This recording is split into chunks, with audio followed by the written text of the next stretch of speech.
નડિયાદના મંજીપુરામાં સુંદરવન સોસાયટીમાં સીઆઈએસએફના જવાનના ઘરમાં તસ્કરો ત્રાટક્યા છે.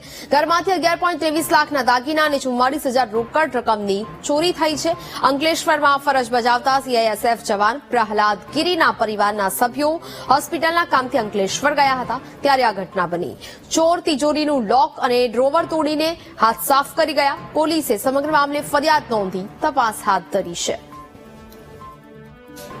સંવાદદાતા વિનોદ ફોન લાઈન પર જોડાયા છે. વિનોદ, નડિયાદમાં સીઆઈએસએફના જવાનના ઘરમાં તસ્કરો ત્રાટક્યા, શું મામલો? જી, નડિયાદના મંજીપુરા ગામે સુંદરવન સોસાયટી જેમાં રહેતા સીઆઈએસએફના જવાન છે પ્રહલાદગીરી લક્ષ્મણગીરી ગોસ્વામી કે જેઓ અંકલેશ્વર ખાતે ફરજ બજાવે છે.